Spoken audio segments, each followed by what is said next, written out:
Good evening and welcome to the February 8th, 2021 Planning Commission meeting of Menlo Park. We are starting our meeting at 7:17 p.m. with apologies for technical difficulties. We start our meeting with a call to order. We have, I believe, all commissioners present. I will start with, for confirmation, Mr. Barnes, present, and Mr. Dicardi. I am here. Present, and Mr. Doran. I'm here. Present, Mr. Kale. I'm here. Commissioner Kennedy. I see you, and Commissioner Tate. I'm here. There you are. And I'm your chair, Henry Riggs. We start our evening with reports and announcements. Oh, and my apologies again regarding technical difficulties. I cannot appear on screen, but I can see what is on screen, both the attendees and the shared screens. So staff tonight would include our technical wizard, Leo Tapia, and Ms. Sandmeyer. Are you present tonight also? Yes, I'm here. Good evening, and is Mr. Parada present tonight also? No, I don't believe he's on today. All right, so our staff representation will be Ms. Corinna Sandmeyer. And do we have any reports or announcements for this evening? Yes, good evening, Chair and Commissioners. So tomorrow at the City Council meeting, there will be an informational item on the next steps for the housing element process, including the formation of an interview panel for the consultant. And that panel will include 2 planning commissioners chosen by the Planning Commission Chair.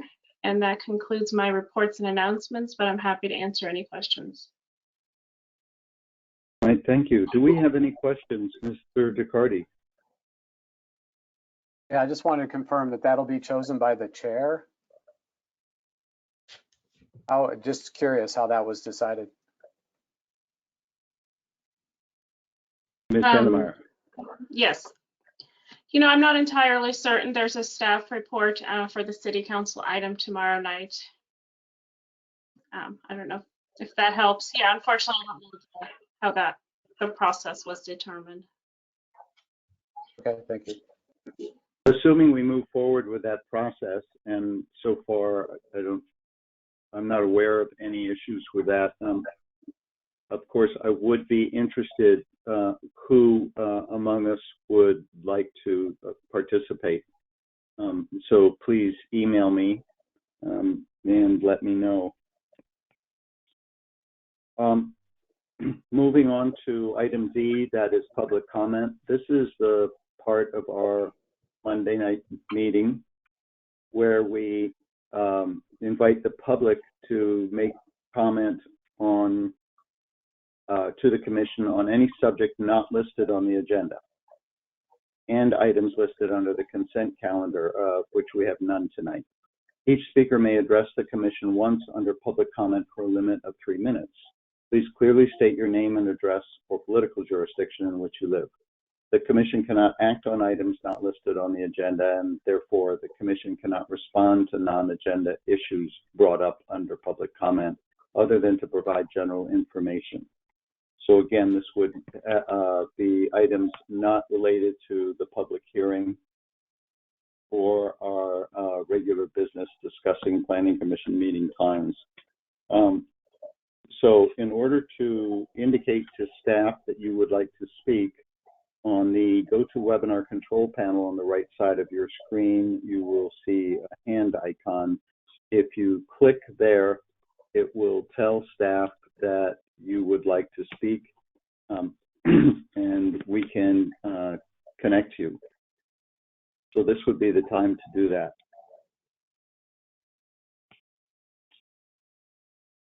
And Mr. Tapia, are you seeing any indications of desires to speak? Good evening, Chair, Commissioners, and members of the public. At this time, I'm not seeing any virtual comments or virtual hands, but as always, we can give it a second or two. Yes, let's.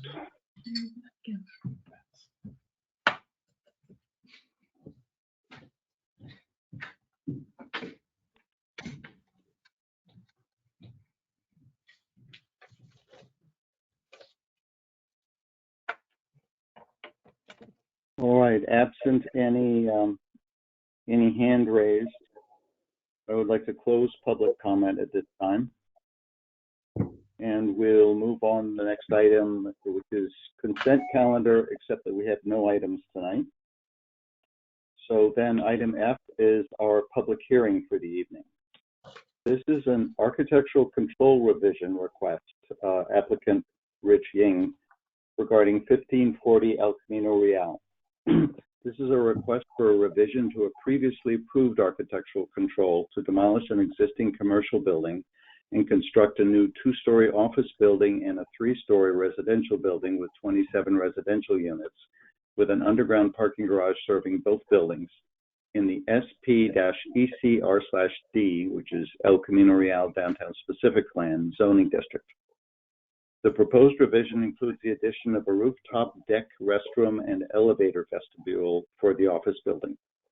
In addition, 4 previously proposed street trees along El Camino Real, which have not yet been planted, would be removed from the landscape plan due to a water line conflict and would be replaced with 4 potted trees along the site frontage. The applicant is also proposing median landscaping improvements along El Camino Real, including trees, between Glenwood Avenue and Encinal Avenue in consultation with the city. Mr. Pruder is our planner in charge of this project. And Mr. Pruder, do you have any updates or comments before we begin the hearing? Thank you, and good evening, Chair Riggs, Planning Commissioners, and members of the public. We do have one update to share this evening for this project. We received one comment letter, a public comment letter earlier today from Mark Etienne Schlumberger, and their comment expresses concerns with the following issues for the project. Increased city funding contributing to construction relating to a private development project, the amount of time given to the applicant to complete the landscaping work per the conditions, the size of the proposed potted trees along the frontage of the site, and watering and cost details. And as an additional update, this comment letter has been attached to tonight's meeting agenda. And there are no further announcements at this time, but I am available for any additional questions. Thank you. All right, thank you. And at this early hour, do we have any questions for Mr. Pruder before we hear from the applicant? All right, seeing none. Mr. Pruder, does the applicant or staff want to present the 2 issues tonight?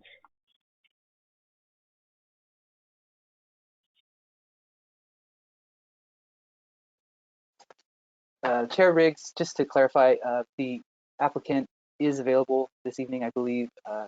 His name is Rich Ying. He would like to open, I believe, with a brief kind of presentation, opening remarks, and I will transition from there if he is available to join at this time. Thank you. Thank you.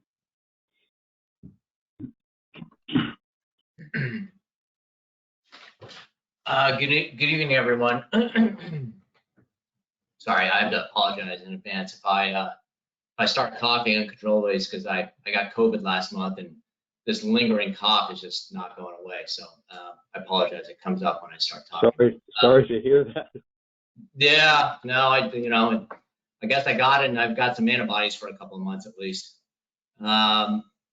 So anyways, just want to introduce myself. My name is Rich Ying with Four Corners Properties, representing project ownership. With me tonight, also on the line, I have Jordan Blum with KSH Architects, who's the architect for the office building, and Kurt Culver with Gazarda, who's the project's landscape architect. So before I get started, I just wanted to say a big thank you to staff for all the hard work and time they put in on our request and on our behalf. We started discussions with staff probably middle to end of last summer. So the alternate design proposal in front of you tonight really is the culmination of months of collaboration between applicant and staff, which again, we really appreciate. And excuse me, and we both collectively think that it's a practical and beneficial solution. So I wanted to give just a quick comment on the background of how we got to where we are regarding the request that we're making along El Camino streetscape. Sorry.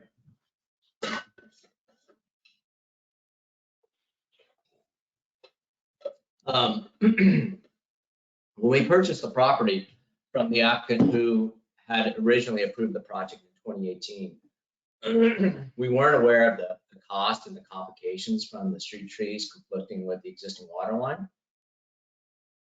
And really, frankly, based upon what was built next door at 1460, which I believe was one of the comments that the person who emailed in today, we really didn't think that the approved street trees would present an issue as the project next door, which was recently developed, has the same water line location conditions, and their trees were planted in approximately the same location as what we were proposing as relates to the water line. But, when we started the process with Cal Water during the design and permitting process, they made us aware that basically the water line relocation was a must-do. It was a requirement regardless of what happened next door. And there's a lot of back and forth there that I won't get into. But, it was only after this, given the complications and the financial burden, that we really started working with staff on an alternate solution that would, what we believe would preserve the intent of the original design.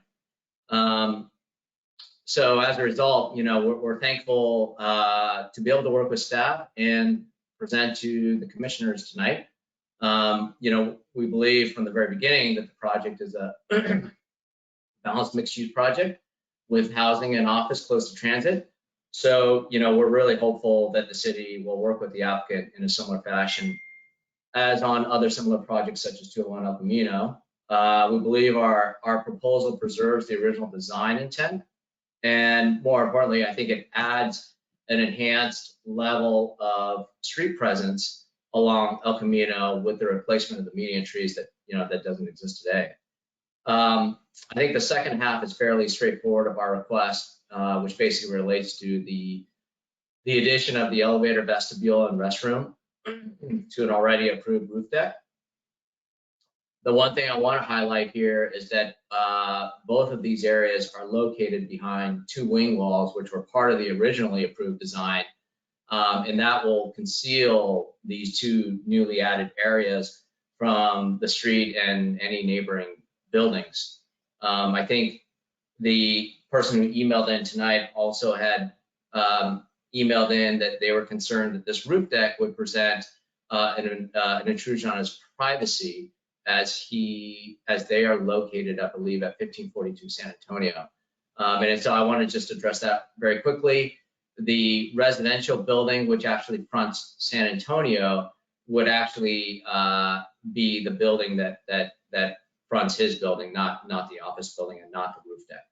So with that, Jordan, Kurt, and I are happy to address any questions you guys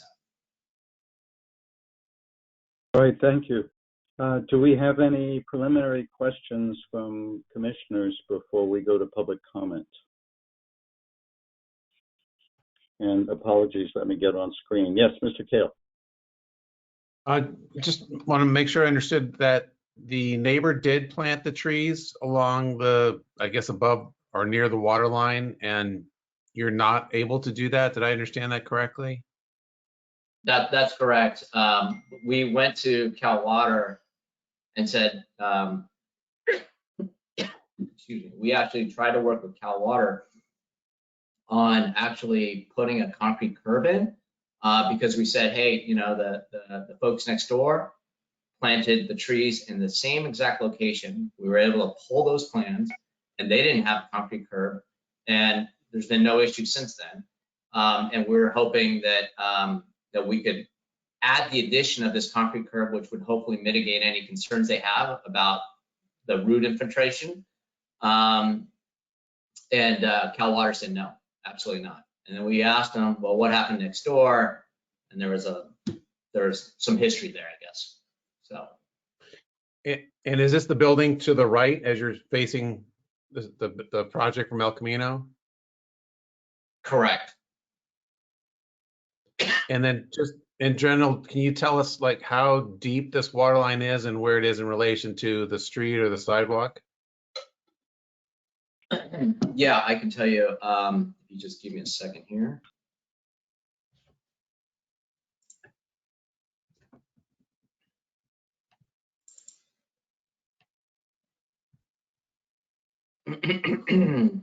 So the water line is roughly 5 feet, 4 to 5 feet from the face of curb.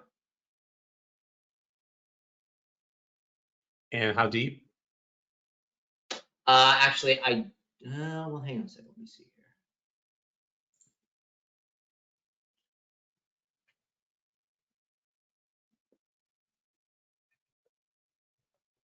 here. Let's see, top of curve. It looks like, excuse me, so it looks like it's about 6.5 feet below finished concrete. Okay, thank you.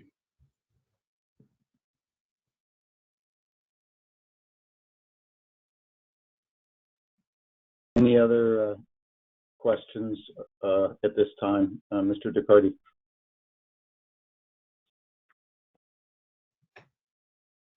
Thank you. Thanks for the presentation, the setup, and for being here this evening. I had a question about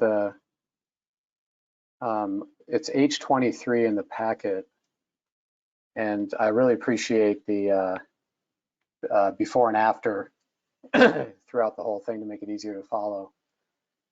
In H23, it shows the original plan, which was to have, I guess, the London plane trees that were planted in the configuration you just described, and then it shows the new one with the boxes.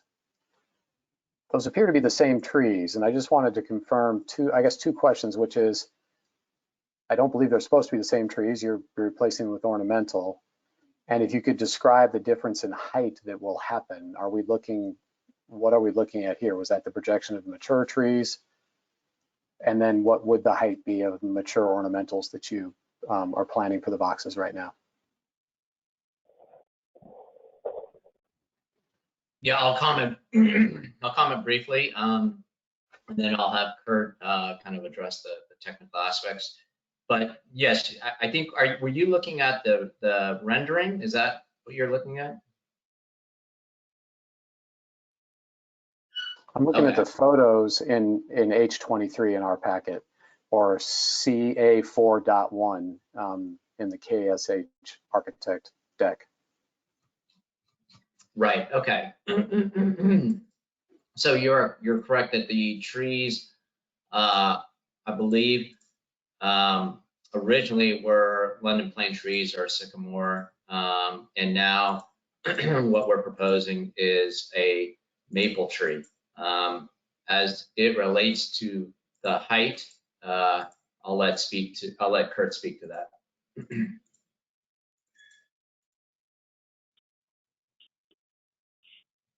Kurt, are you there? Yes.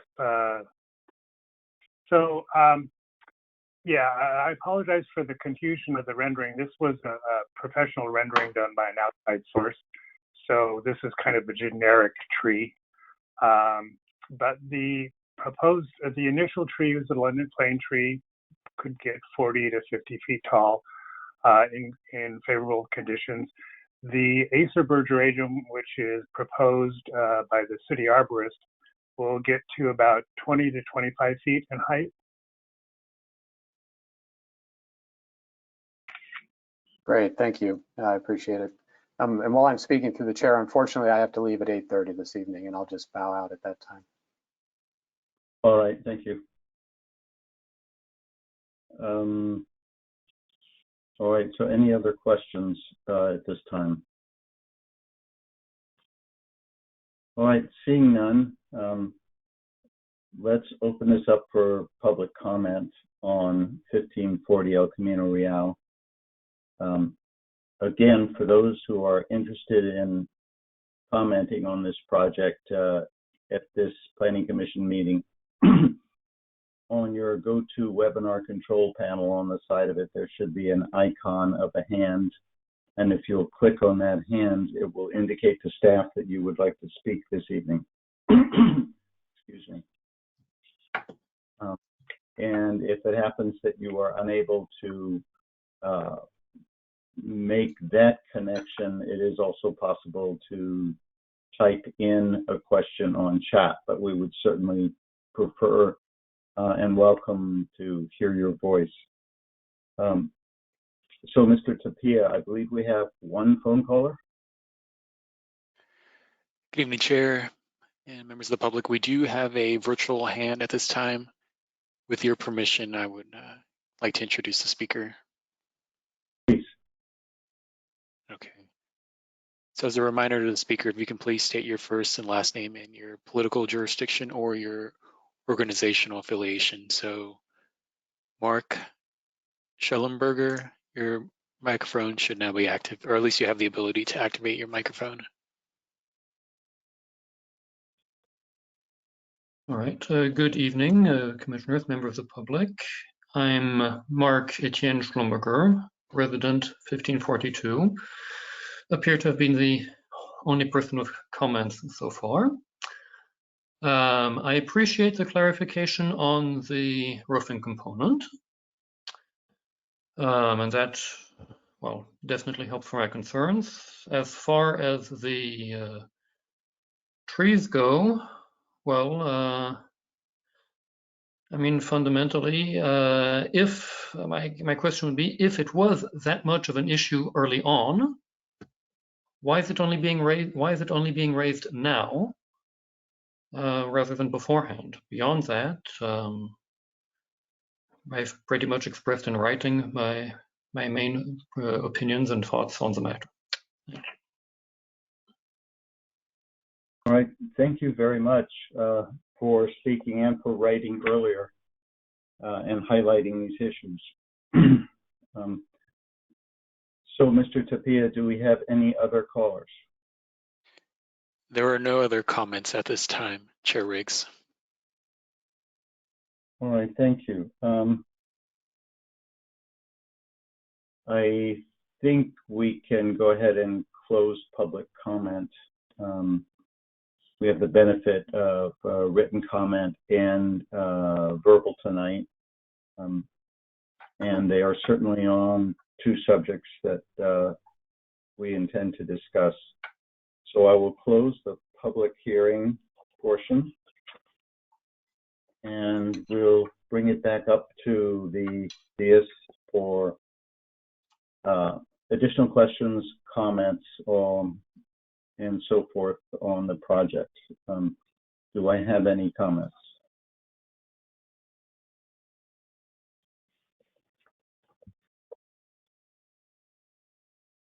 All right, well, I'll lead off.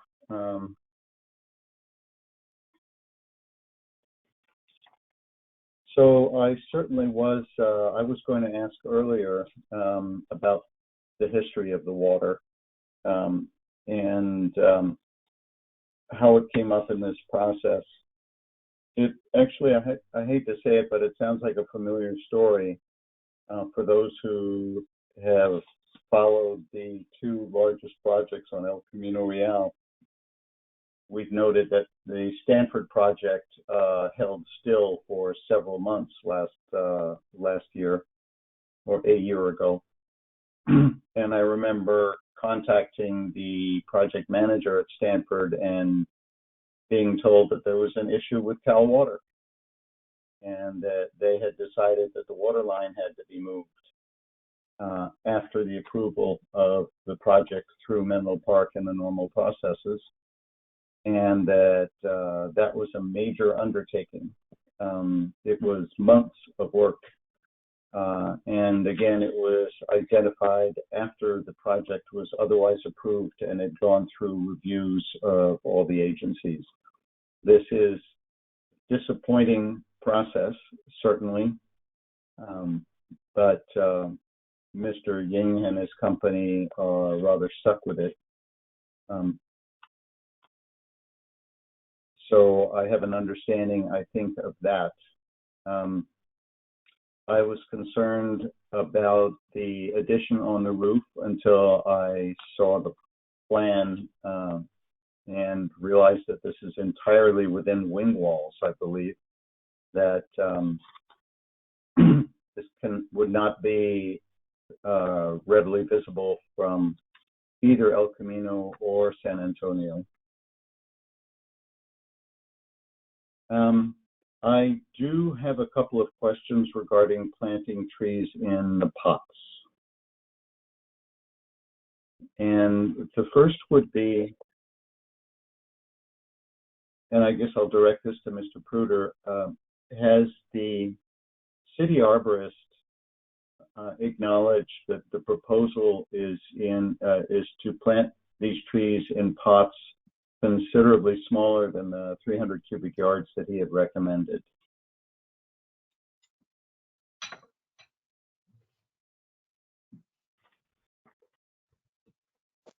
Thank you for the question, Chair Riggs. Yes, I had been in discussion with the Public Works Director on this matter, who supervises the city arborist in consultation with the city arborist, of course. And there is an understanding that we, in terms of staff, have requested that the applicant look toward planter box sizes that are up to 300 cubic feet in the soil volume. But it's an understanding as well that we have had this ongoing discussion with the applicant, and we have understood that due to certain constraints that it may not be as feasible as what we have requested, and we have generally requested that they work toward that ideal size. Thank you. All right, so the planter boxes may be considerably bigger than indicated on the plan at this time. I mean, in order to hold 5 times more earth, that would be a bigger box. We are understanding of that. Okay, I think it's helpful for the commission to be aware that the boxes shown on the plan may grow.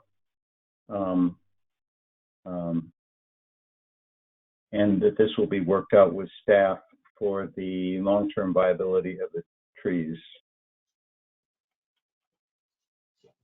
Chair Riggs, am I able to make a quick comment on that? Because it has been, Is this Mr. Ying? It is. Yes. As Matt had mentioned, we have been going back and forth, having an ongoing dialogue with staff and the city arborist on this. And, although it is a request, from a practical standpoint, because the height of the planter can't be taller than 36 inches or 3 feet for safety reasons, and it can't be any deeper, wider than 4 feet, because that's the width of the area in which the original street trees were, and the proposed revised landscape strip is, without encroaching into the sidewalk. That the planter, in order to meet that 300 cubic feet requirement, would be 25 feet long. And as you recall, there's parallel parking along El Camino in front of the building. So if we have 4 trees occupying roughly 50% of our property frontage, it would make it very difficult for someone to parallel park and for the passenger to get out without dinging their car. And frankly, it would be hard for the driver they would have to walk along El Camino for a greater distance before being able to access a break in the planting or the planters to get onto the sidewalk. So we also think that from an architectural standpoint, that the idea of these long 25-foot long planters, which most importantly they're not made, so they just don't exist. But given the architecture, we think that it would be that amount of massing in front of the building just would not present a aesthetically appealing element, shall I say. Understood. Is there, and I hate to say publicly, don't ask, don't tell, but is there any restriction from Cal Water on your excavating the tree area by, say, 24 inches in order to place the box that much below grade or below sidewalk level to increase the volume and depth of the planter box? Yeah, so yeah, we went many rounds with Cal Water and literally ran down every potential option.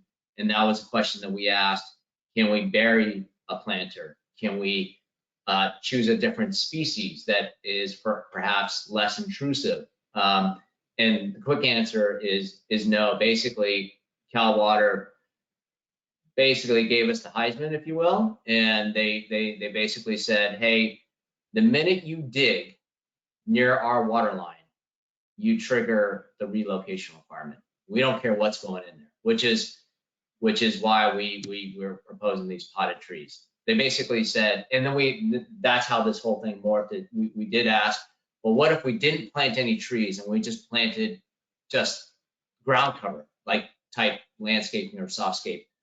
And they said, that's okay. But anytime you dig for a tree, we don't care if it's in the container or not, you're moving the water line. So I'm not sure if that answers your question. Unfortunately, it does. When an agency decides it's going to sit on policy and not explain itself, we don't have a lot of options to work around it, or at least at your level and my level. But it was worth asking. So I'm glad to see that you and staff are working around what will be the best that can practically be done. I will say that the proposal that you've made to, instead of moving the water line, to plant on the El Camino median certainly has great potential if it proceeds with Caltrans, as our planting 5 years ago managed to succeed with Caltrans. Maybe it's been more than 5 years ago. And I think we will much appreciate if you are able to make that happen.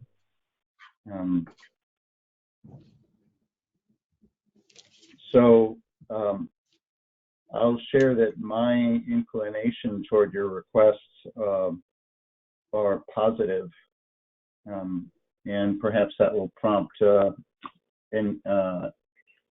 other comments from my fellow commissioners.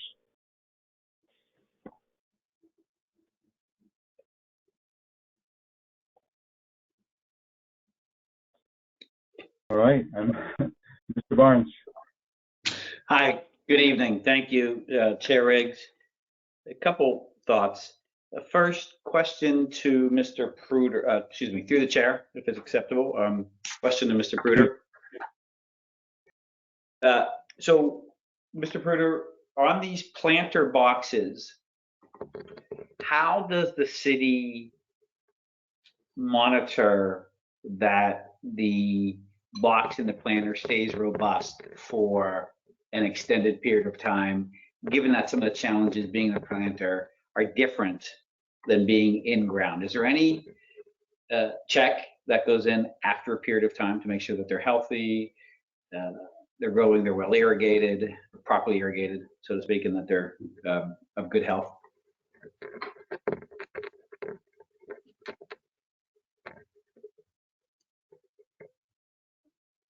Good evening, Commissioner Barnes. Thank you for your question.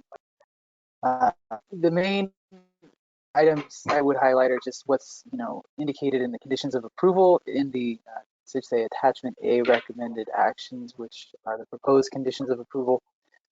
This obviously does involve extensive work and dialogue with the applicant team as they install these, and my understanding is that there is a relationship to occupancy that is potentially related to this, but also other factors have been considered over time with the specific median landscaping and with the planter boxes. It is understood that we are hoping for optimal tree growth and longevity, and obviously we are going to continue that discussion with them and ensure that that is the case. I know that the applicant team is obviously pursuing that. That is their intention. And so I believe that we obviously can work that out. It's definitely an item that we could discuss more if you want to clarify that some more and understand that a little more as well. Sure, I would say just the challenge is inherent with being not in ground. I mean, every planter box is well intended at the outset in making sure. Certainly other commercial developments do it. Be nice if the city arborist had a protocol for X years down the road, making sure that the planter box was done well and is performing however it is that the city arborist would want to see, a tree 4 or 5 years down the road doing in a planter box. So I don't know how to craft that. And I don't know if it's part of the protocol as is by the city arborist, but certainly some type of check, if it's not part of what happens on a normal commercial development, would be important to me, because it is suboptimal to be bringing them out of ground. But as I'll talk to in a moment, sometimes you have to deal with the cards that you dealt. So that's my first question. The second question is, I'm not exactly sure where we're landing on the size of these boxes. Are we landing that they are 4x4x4, or what's staff's position, and is staff and the applicant both agreed on the size of the planter boxes? I'm not sure I tracked that in the last conversation.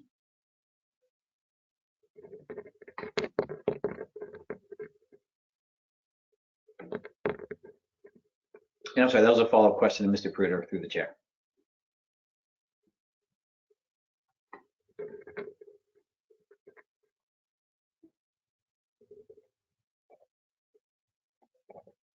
Agreement with the box size. I'm sorry, am I Mr. Pruder, breaking up a little? Am I okay? Information. Sorry about that. So we have reached an agreement with the applicant to plant the sizing of 4x4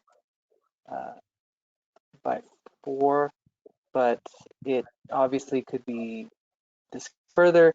I know that we had some ongoing discussion, and it's obviously, this is what we've highlighted in the staff report, but I think that the reality for the applicant is that the practicability of putting in a larger potter's pot size, I should say, is not technically feasible for them, given the constraints that the applicant had earlier listed. And so we had worked with them, and we understand that this is kind of the preferred ideal for their development proposal. And so this, in conjunction with the median landscaping, the overall request that is being put forward tonight is kind of what we've basically landed on, so to speak. Okay, good. And the city arborist has said that 4x4x4 gets the job done for the species and what the 20-foot high height that's intended for these trees. In working with Public Works Director and the city arborist, it's been understood that while we have recommended a larger size, and we would prefer a larger, overall amount of cubic feet of soil, and we've had this discussion extensively with the applicant team. We acknowledge that this is what they are, providing, and as such, we are accepting of it. And that's why we're obviously putting this forward as a recommended staff approval in the staff report. But at the same time, we acknowledge that this obviously is something that we had arrived at and we had discussed, very closely with the applicant team. And I think honestly that this is the optimal, most feasible sort of arrangement to accommodate 4 trees in a planter in that location. Okay, good. Now the recommended actions don't call out the size of the box. It just calls out install 4 above grade planter boxes, but that's the size of the planter box runs with this evening's discussion in the staff report, correct? Even though it's not explicit to the size that's in the recommended actions.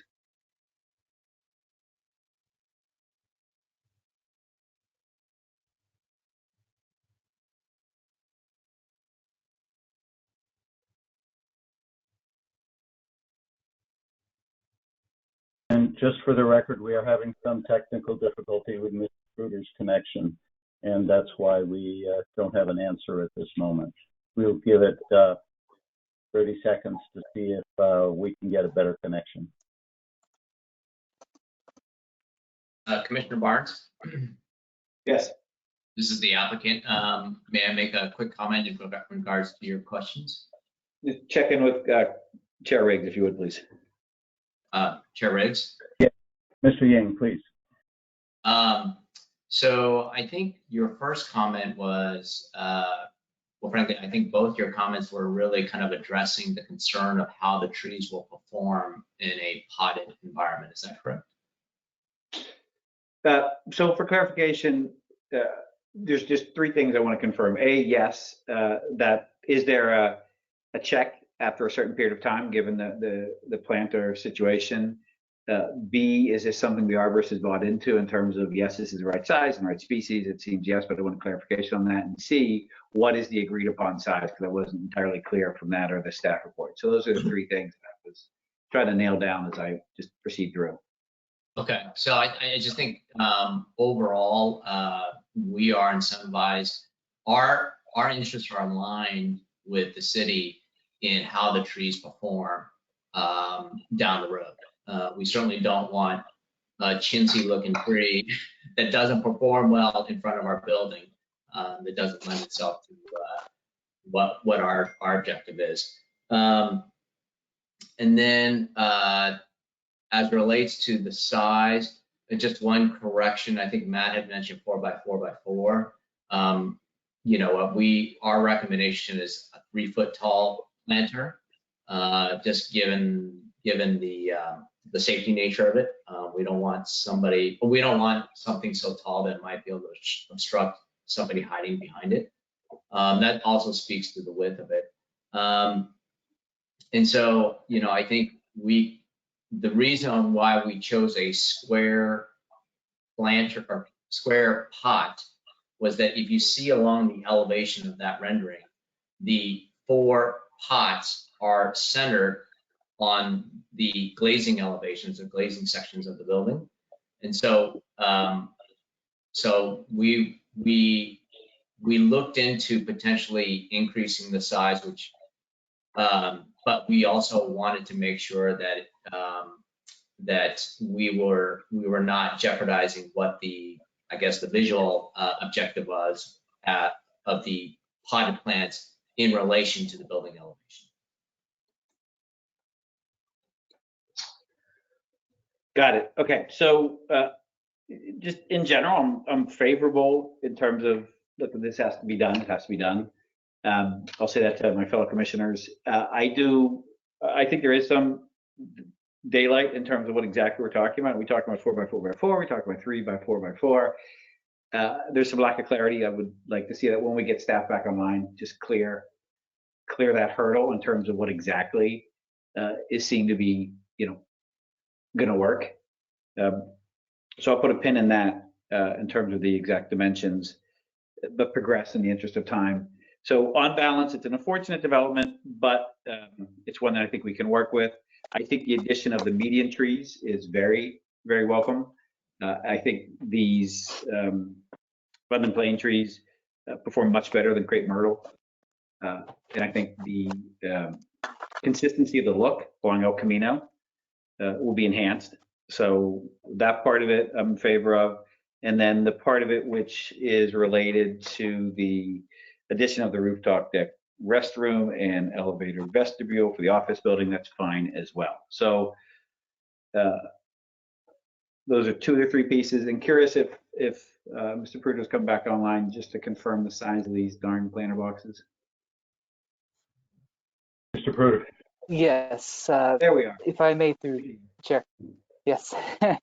Again, apologies for my connection difficulty, but I believe I'm back on and okay with hearing everyone. So what I wanted to clarify in terms of the question that you'd asked, we had indicated in the staff report text 4x4x4 as the proposal that was reached and agreed upon in consultation with the applicant.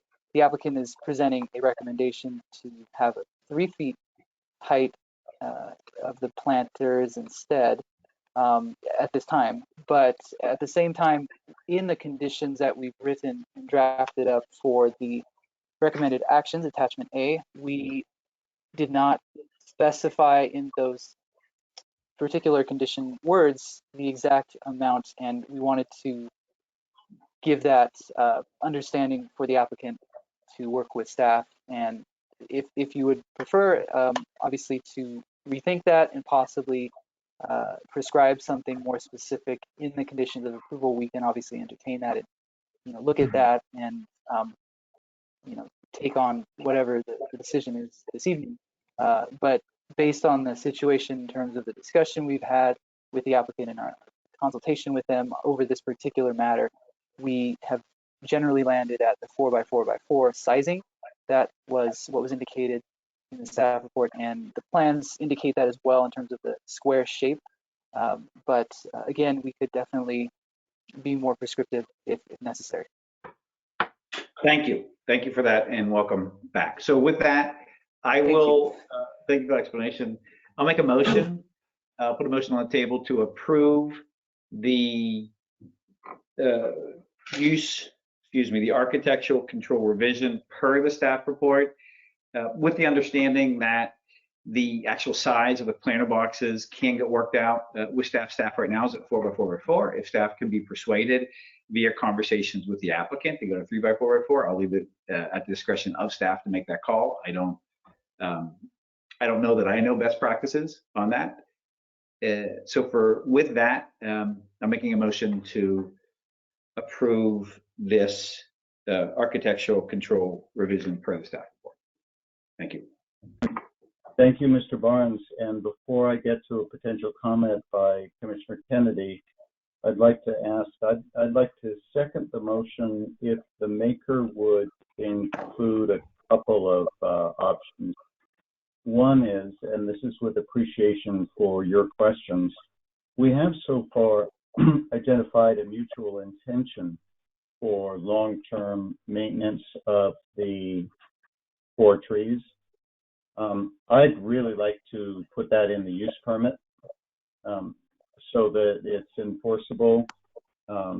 When a couple of Clohannon office buildings were built on Marsh Road, landscaping was done adjacent to both buildings, or both corner lots, and one of them was maintained, and starting about a year and a half ago, the other one simply is no longer maintained, or more exactly, the ground cover was allowed to die and is simply bare dirt. We, to my knowledge, have no enforcement on that. And then while it would not apply in this case, because I think it's more clear about the median, the planting that was done on Marsh Road was not properly staked. The wind blew the trees over at about a 15-degree angle, and that is where they had grown for the last 20 years. The city did not feel obligated to come out and straighten them, and neither did the applicant. So I do recommend that the use permit is conditioned on the healthy maintenance of these 4 trees, because they are in an unusual condition. They are in boxes. And then I would also like to suggest to the maker that where we do have a conflict, even with the compromise of having whatever it is, 64 square feet of dirt, and we're going to have considerably less than that. When you have a 36-inch high planter, you have a little bit over 30-inch high dirt inside. I can understand the restrictions on 4x4, although perhaps 4x6 would be permissible. I am conscientious of the issue of someone hiding behind. Perhaps that's relevant and perhaps not at 3 feet. But I can't think of a reason, having done or managed quite a number of sidewalks, that there couldn't be a leave out in the sidewalk of 4x4 or 4x6, and the planter box would drop into and onto the same compacted base, not requiring any additional excavation, but being 5 to 6 inches deeper, which is a 20% increase in the volume of dirt in the planter box. I don't even see that there would be any identifiable increase in cost to do that. So I would like to suggest that as an option. If the maker is agreeable to those two. Thank you for that. So I'll respond to the first one first, and I'll want to check in with staff in terms of Mr. Pruder, maybe some help crafting this, or maybe some idea to run through this through the chair, staff. So effectively what we're trying to solve for is a pair of eyes on the trees in the planter box, and then on the median secondarily, and then any repair replacement at the cost of the the owner of the building at that time, in wanting to memorialize that. In your experience, is there something pre-baked that calls out the checking in on the health, and then repair and replace, or is this something that we'd cook up briefly right now and give generalized language that could be introduced to this?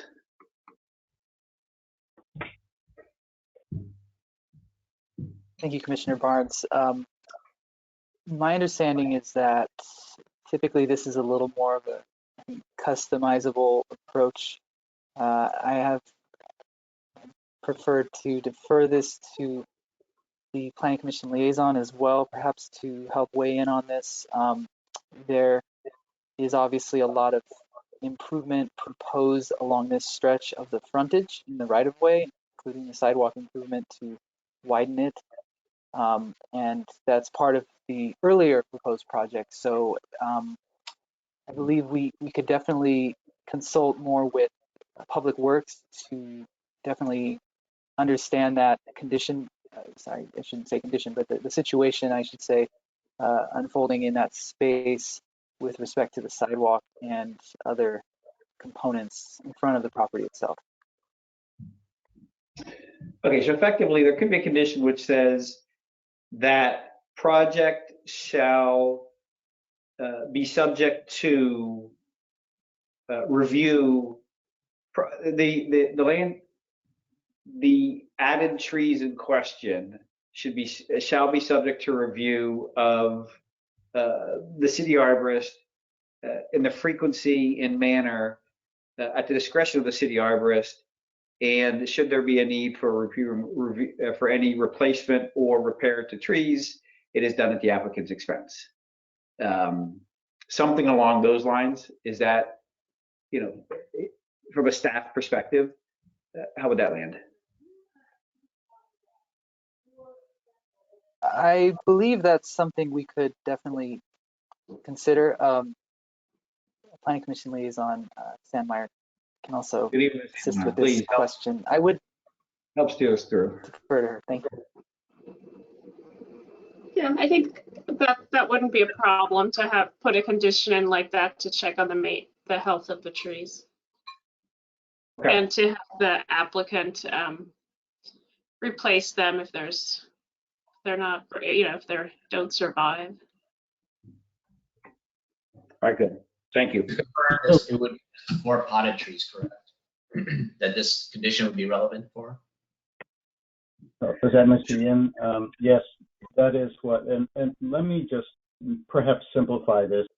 I hadn't really planned on establishing a program of review, and I had not expected, perhaps staff and the applicant have already determined that any planting in El Camino would be turned over to the city for maintenance, similar to what the volunteer effort was 6 or 8 years ago on other blocks of El Camino and all of our new London plane trees there. My concern is only with the relatively unusual condition of planter boxes that we hope to be semi-equivalent of street trees.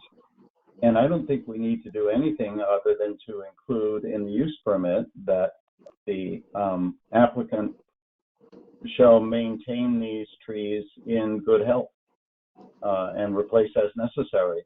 And that would run with the use permit. Ms. Sandemeyer, if that sounds consistent and relatively simple, I think we'll do it. Yeah, I think that makes sense. Just one clarification, it is an architectural control revision and they're not requesting a use permit. True, but it's a revision of, okay, so it would be a revision of the architectural control approval. Yes. All right, so the approval would be in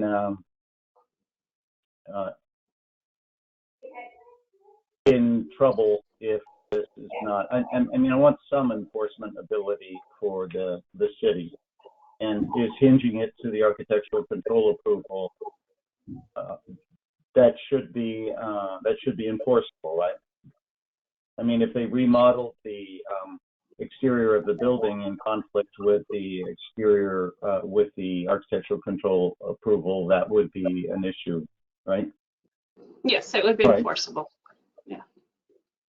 Yeah, so Mr. Barnes, I think that's all I had in mind. And then the planter box was just an attempt to mediate a small amount between the applicant's desired exterior size and the city arborist, who is already being talked into reducing 300 square feet into 64 square feet, which is actually not present in this application, and trying to get just a little more dirt in there since that is his concern. I'm sorry, go ahead. So we're looking at 48 square feet is being proposed as the, well, actually, no, not 48 square feet, because it's not 3 feet high of dirt. So it's 2.5 times 16 is 40 square feet of dirt. That's a big difference from the 300 that might be recommended. We could, like to check in with the landscape architect, frankly, to see whether my 20% additional dirt even is significant here, or whether we have a whole other challenge. So what I'll do, I'm gonna, for my motion, for this motion that I have on the table, I am gonna progress with the planter boxes in good condition, and should there be a repair in place as determined by the arborist, it's at the sole expense of the applicant. I am not going to include in the second part the part about the planter boxes, because I don't want to be too prescriptive on the solution, and I would prefer that staff and the applicant figure out how to make this work. And if staff sticks with 4x4x4 and whatever's going to work there, my preference would to leave staff with the latitude to get, to do what they do well and is in their scope. So I'm going to demur on the second part. Should you choose to continue with your second, but I will advance the first. And I don't know if that changes your mind about seconding. All right, thank you very much. No, I'd like to move this project forward, and so would prefer to just make a commission chair's request of staff as they continue to negotiate this planter box, that they see if they can't get at least another 6 inches of depth, perhaps as I suggested, and perhaps some other way, in a continuing effort to make these trees viable. I am just to reveal what's in the back of my head. I have worked in an office where in the atrium we had a 42 by 42 planter box, and the tree never really was successful in that amount of dirt after the 5-year mark. So I'm anticipating, frankly, that these trees will be replaced every 10 to 15 years. And that may just be what it is. So I think the most important aspect here is that the applicant is committed to maintaining the good health of the trees and replacing as necessary. So yes, we have a motion and a second, and then coming back to Commissioner Kennedy, do you still have a comment on the project? And I'm sorry, before we do that, I want to check with staff if that's okay, to make sure that do I need to re-articulate what the first is for the purposes of clarity? Mr. Kruder, because I know we had some discussion. Would you like me to restate it? I apologize, Commissioner Barnes, but if you could, that would be greatly appreciated. Thank you. I'd be happy to. And the operating assumption is the median trees get taken care of how any street trees get taken care of. So that's not going to be part of this. It's only for the ones that run with the project, specifically being the planter boxes. And the condition of approval is that the applicant is to maintain the trees in good condition, and should, at the sole discretion of the city arborist, there be a need for any repair or replacement of the trees, applicant shall do that at their sole expense. Thank you for that. Thank you. Okay, great. So that's my first. I appreciate that. And I didn't mean to interrupt you, Chair Riggs. Please continue. It was well phrased, and I thank you. So, Ms. Kennedy, we'll try again.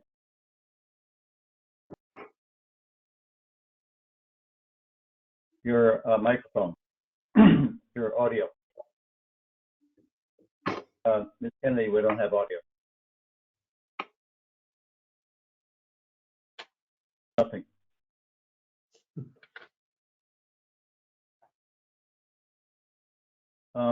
Perhaps you could chat, put your comment on chat, particularly if it's like no comment. If you use the chat box, we'll be able to read that.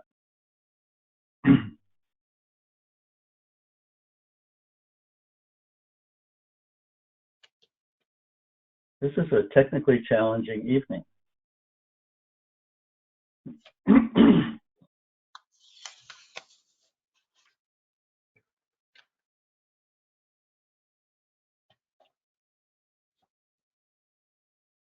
Mr. Pruder, is there, or I'm sorry, Mr. Tapia, is there anything we can do to help the unmuting? Good evening, Chair. Yeah, it looks like Commissioner Kennedy's microphone is showing as activated. It may be an issue on her end. All right, well, as I said, we're having a tough evening, but I can read for the public record that Ms. Kennedy was going to second before I did, so there's no additional comment. Does anyone else want to comment before we vote on the question?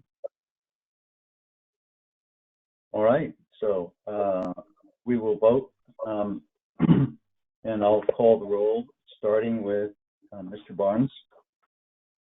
Yes. An aye. And Mr. DeCardi? Yes. Mr. Doran? I'm a yes. All right, Mr. Kale? Yes. And Ms. Kennedy? Thumbs up. And Ms. Tate? Yes. Yes, and I'm a yes. That is unanimous, all 7 commission members being present. The motion is approved with the one amendment as stated. Congratulations and particular thanks and fingers crossed for the El Camino Real median strip planting. Look forward to completion of your project, Mr. Yang. Thank you, So Commissioner. that closes our public hearing. We move on to regular business. Tonight, the commissioners will be discussing a possible new start for planning commission meetings. And Ms. Sandemeyer, could you please introduce the proposal? Yes, so since we've been doing these meetings over Zoom or GoToMeeting, the City Council has been starting earlier. They now started, their regular time is 5 p.m. So we just want to have a discussion to see if planning commissioners are interested in doing that, if everyone's available. It wouldn't necessarily have to be 5, it could also be 6 p.m. There's flexibility. All right, let's take some comments, starting with Mr. Barnes. So I thought about this, just from my perspective. I'm at my computer all day long. I start, 7:38ish, and I run, full day till 5. It would be challenging for me personally to have to continue right in to the planning commission meetings. I like a break. I like to get some dinner. I've got a kid. He's 8 years old. So I need that. I need a little bit of time between the end of my workday, which bleeds, 5:30, and when this starts. If it's a nominal start, but if 6:30 was something that would help, if that was on the table, certainly moving up for a half an hour, I'd be certainly amenable to. But for me, starting any earlier than that becomes a little bit hard for how my life is built. So I'll offer that, my thoughts on this. All right, thank you. And Mr. Doran? I guess I have a little bit different perspective. My work is fairly international, so I've got calls early in the morning and late at night, and I'm juggling all the time. I actually like the idea of starting at 5. My only concern is that we don't then run till 11 or 12 anyway. I would like to start at 5 for it to end after 4 hours. And, my perspective is going to be difficult to, get dinner. I'm not interested in dinner at 4:30 in the afternoon. So I wanted to suggest the idea for consideration that if we did start at 5, that we would say go for 2 hours, take a half-hour break, and then resume if we need to.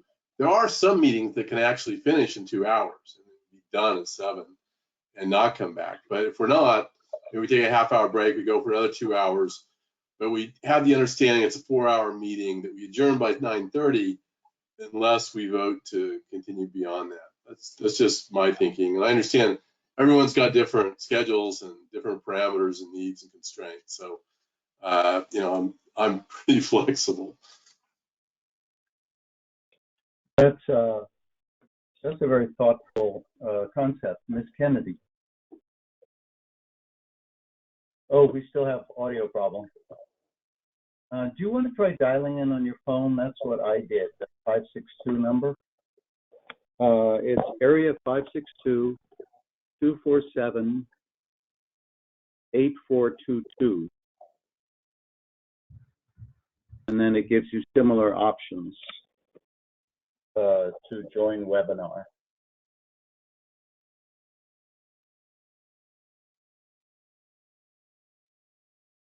Commissioner Kennedy, the number's on the screen for reference.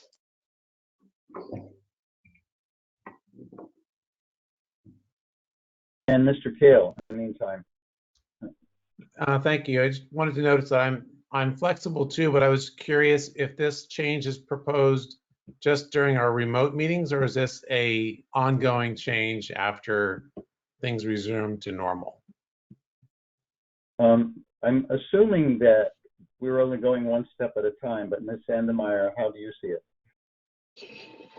Yeah, I think the idea is one step at a time, but if we wanted to change the in-person meetings, I think there may be some flexibility. I think it might be a little tougher because people need to then commute to the meeting if they want to speak.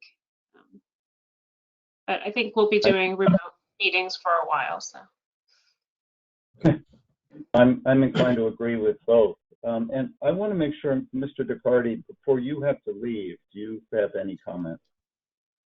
Yeah, I appreciate that, Chair Riggs. I do have to go. I'm more generally aligned with Commissioner Barnes, a 6:30 start. I could do a 6 o'clock start. The way my schedule works before that would be difficult. So that would be my input. And I'm sorry I have to leave. And of course, we'll start whenever you all decide we start, and see you next time. All right, thank you. And now Ms. Kennedy.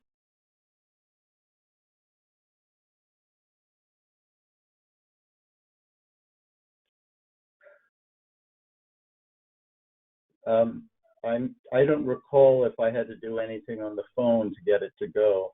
Oh, yes, that's for dialing into the meeting, but don't dial into the meeting. Dial in as phone, not as GoToMeeting.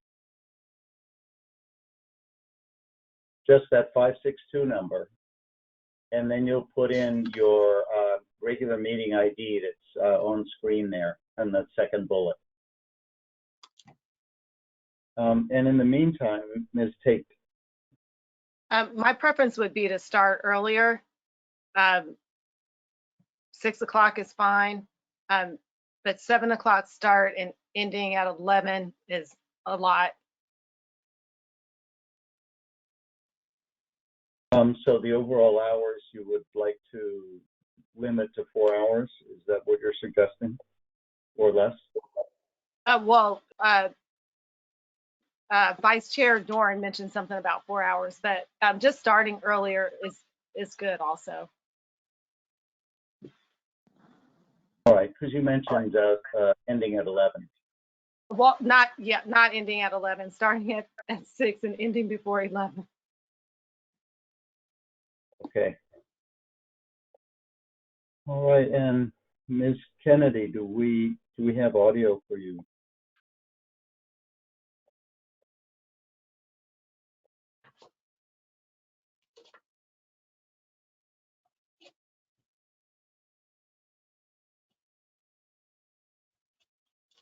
We are holding for a meeting ID here, so bear with us.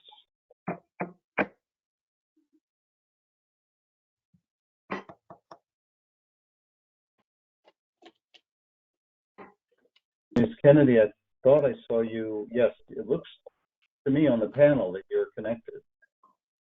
Mr. Tapia? Yeah, Commissioner Kennedy, did you receive a PIN by any chance? You can nod or shake your head.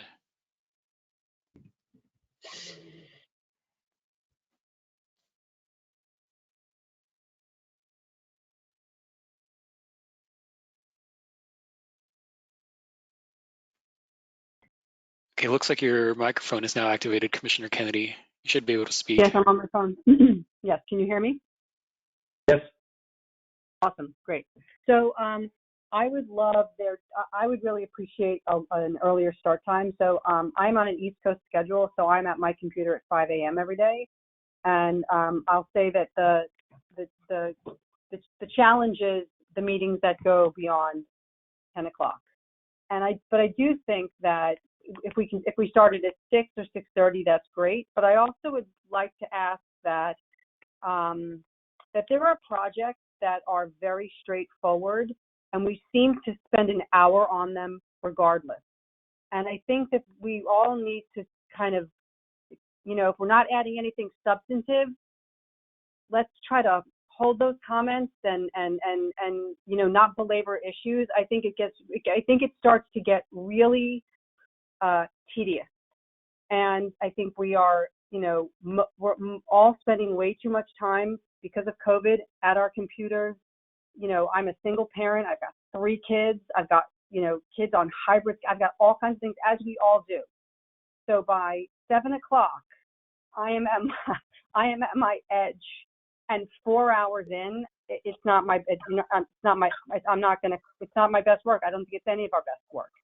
So I think starting earlier, I think 5 o'clock might be a little challenging for folks because we all could love a break, but 6 o'clock, committing to, at the most 4 hours, keeping comments to substantive comments. That's my request. All right, thank you. And so I'll weigh in, and that is that while I started off thinking that starting earlier could be viable, I think the only really workable option if we're going to start earlier, to start at 6:30 means basically for me that I have to start preparing dinner at 5:30, and as one of the other commissioners said, that's just not dinner time. I'm clearly not going to eat then. I cannot see going till 9 o'clock. And so I think Mr. Doran's recommendation is really the only viable path if we should start earlier. So I'd like to propose that, well, before I say that, Mr. Doran's proposal was based on starting at 5, working till 7, taking a break, and then going till 9:30. But 5 o'clock does not work for at least 3 of us.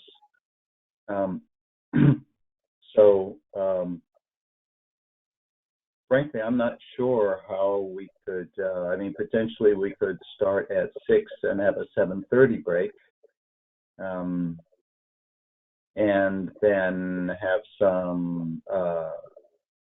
something quick for half an hour, and then plow on.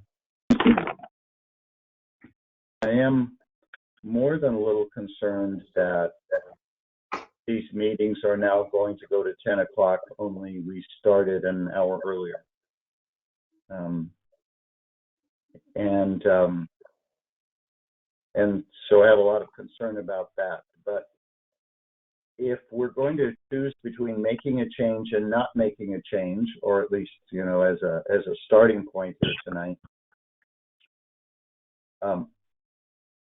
we would be starting either at 6 or 6:30, or we wouldn't have a quorum. And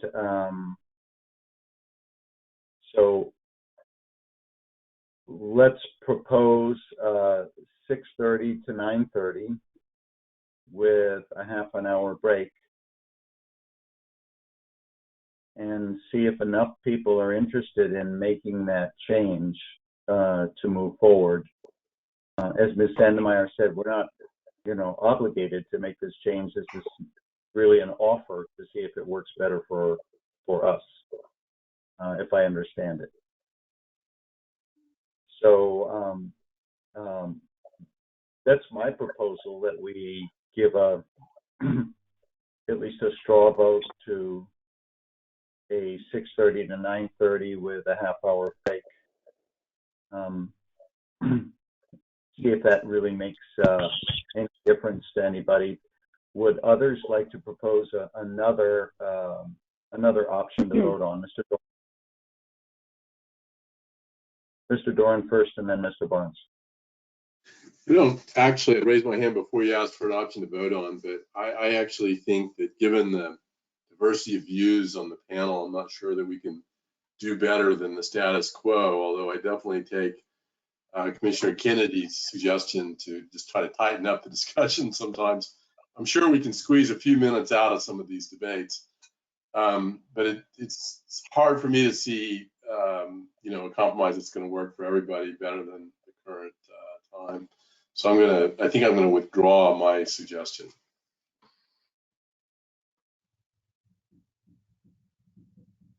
All right, then perhaps Ms. Kennedy, and I'll come back to Mr. Barnes. Not to be disrespectful or not take people's needs into account, but there are 5 days in the week. We have all committed to being on this planning commission, and if city council can move their meetings to 5 o'clock, I'm not exactly sure why we can't.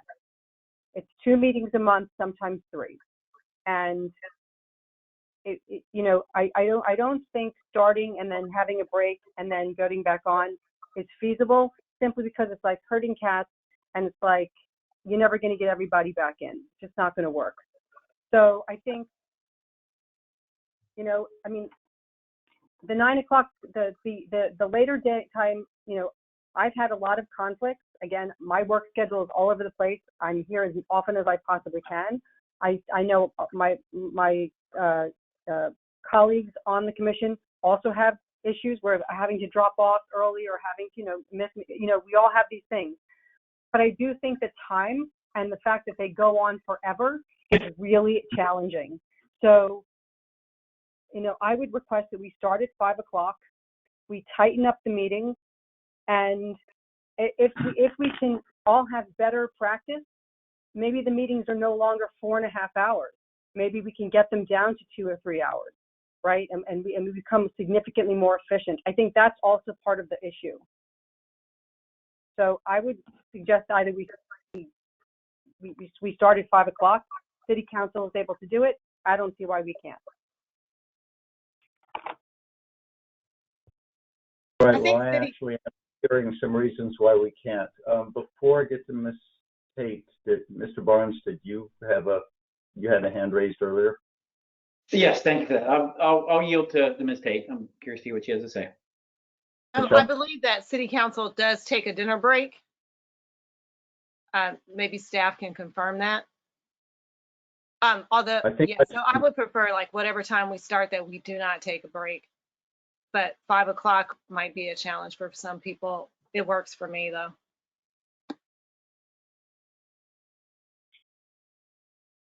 All right. So I think the first vote for us is there an option that's worth following through versus the 7 o'clock that we committed to when we joined the Planning Commission? So I think that's the first question.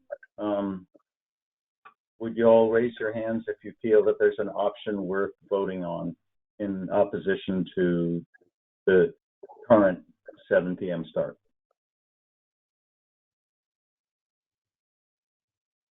Okay, I'm not seeing any eagerness, and frankly, I've lost mine. So I think perhaps we keep the status quo. We've done what we can. I certainly agree with Ms. Kennedy's good wishes, and Mr. Barnes, I'll get to you in a moment. I also want to be realistic, because if there is a conflict between whether or not we cut down the redwood tree and the developer gets to build a bigger building, or we get to keep the tree, these won't be short meetings. And if there's extensive neighbor concern and we have 4 issues brought up, we're going to speak to all 4 issues. That doesn't mean that we shouldn't entertain the goal I appreciate it. I will buy in on it. But I don't think it's going to amend our evenings enough to justify a schedule change. That's my feeling. So, Ms. Kennedy. So, you know, I'm not trying to belabor this point, but I'm not really talking about heritage trees. What I'm talking about are the meetings that go on and on and on about a half-an-inch windowsill or a window type, or, you know, something that is really sometimes beyond the applicant's pocketbook.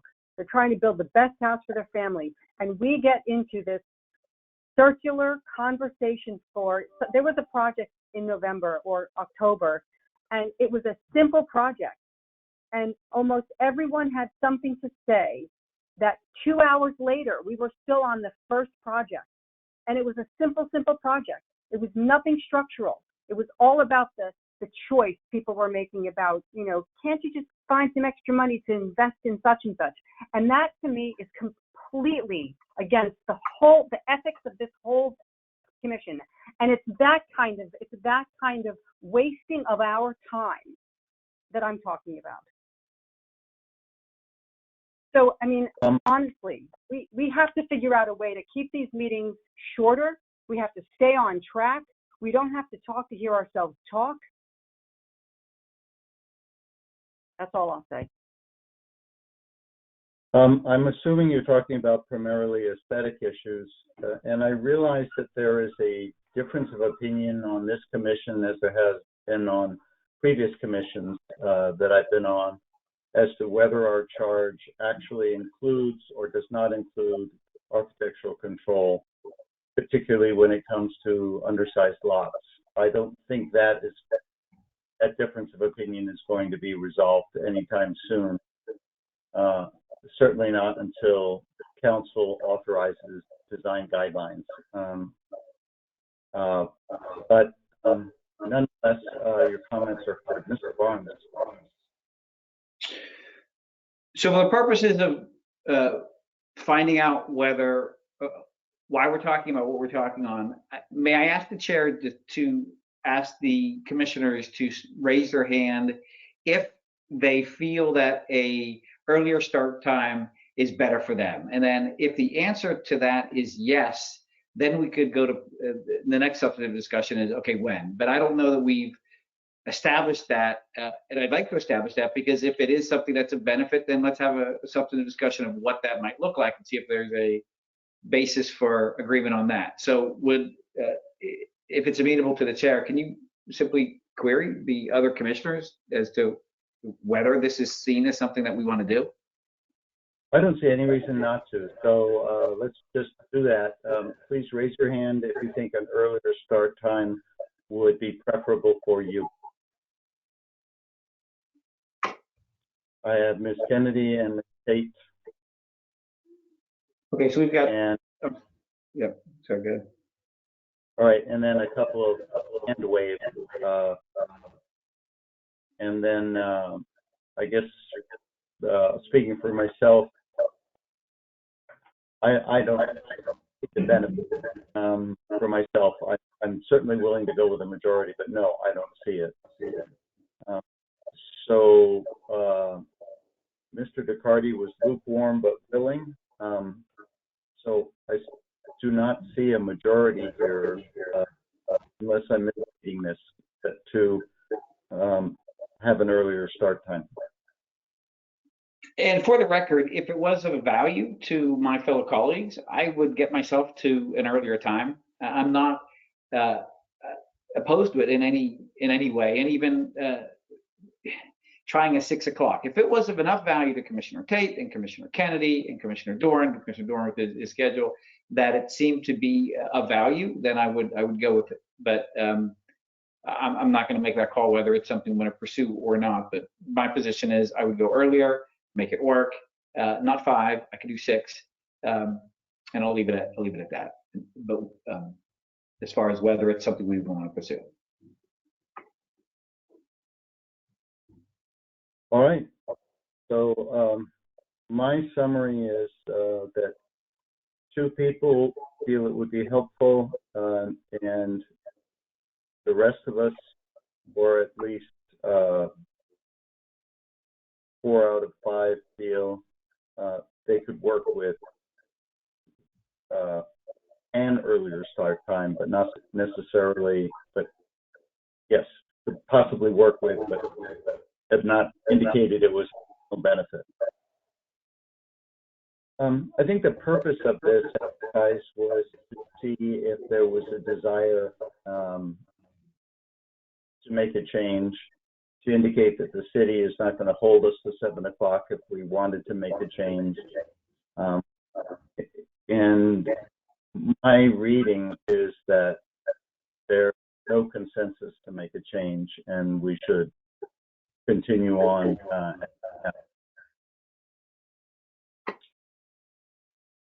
So unless there are other comments, my inclination to close regular business and move on to informational items. Ms. Sandemeyer.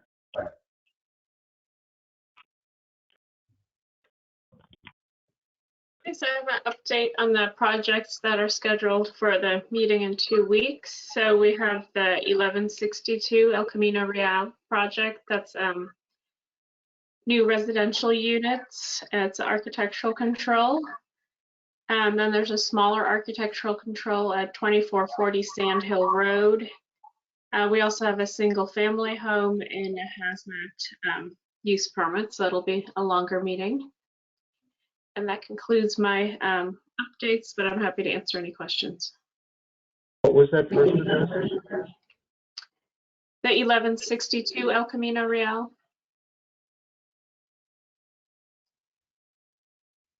All right, so that's on the same side of the street as 1300 and our current, our just recent review. All right, thank you. If there are no post-meeting comments, then without further ado, we are adjourned. Thank you all. Thank you.